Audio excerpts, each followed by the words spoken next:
Trending ngayon at maraming nakapansin sa mala Steph Curry na shot na ito na ginawa nitong si RJ Abarientos ng Barangay Ginebra. At Coach Tim may nadiskubreng bagong kakayahan na pwede niyang ipagawa lagi kay Stephen Holt dito sa Barangay Ginebra. So yan nga ang ating mga tatalakayin, pero syempre bago ang lahat shoutout po muna sa mga solid nating ka-teammate na sila Lam Nagisarm TV, Eduardo Placer, Jay Nunez, Jan Scotty Manese, and Kat Sakino.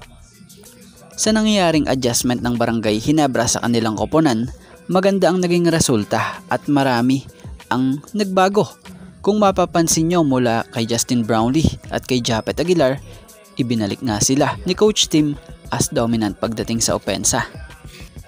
Na kung sa ay maging si RJ Abarientos nakapag-adjust na rin, na kung sa ay naipakita nga ni RJ Abarientos yung mga kakayahan niya pang kayang itulong sa team.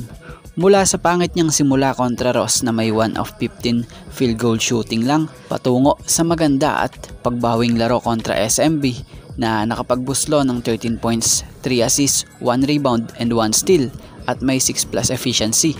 Kung titingnan naman natin hindi pa yan yun talaga namang laro or talagang laro nitong si RJ, dahil nag-a-adjust pa siya sa system na ito.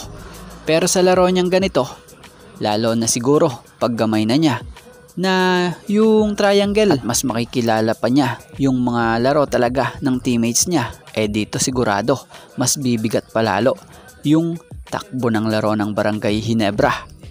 At marami nga ang nakapansin din sa pinakitang move or galawan ni RJ Abarientos na nakakahawig nga po sa trademark shot sa tres nitong si Stephen Curry ng NBA, na kung sa ay ang dami nga pong nakapansin nito. Grabe daw yung pagka-sure or pagka-sigurado ni RJ nang papasok talaga yung tira niya pag bumitaw siya. Sa mga hindi nakakaalam noon pa man ginagawa na rin ito ni RJ Abarientos yung kapareho ng move or galawan itong si Stephen Curry. Kaya siguro medyo na-master na rin niya yung style na tirang ganito. At ang maganda pa rito, effective naman. At mapunta naman tayo rito kay Stephen Holt. Kapansin-pansin na may nagbago sa laro ni Stephen Holt kontra SMB. Kung mapapansin nyo panay opensa yung ginawa nito kontra Ross. Pero nung kontra SMB biglang naging defender siya at tagagawa ng magagandang pasa. Yan nga yung napakagandang adjustment na nagawa nitong si Coach Tim, na kung sa ay nakitahan ni Coach Tim si Holt ng kakayahan sa pagiging malupet na defender, na kung sa ay grabe ang pahirap na ginawa ni Stephen Holt sa import ng SMB na si Adams. Tinao talaga itong maigi ni Stephen Holt. Kapansin-pansin din yung unselfish niya pagdating sa court at talaga namang hindi niya pinipilit yung puntos na ginagawa niya.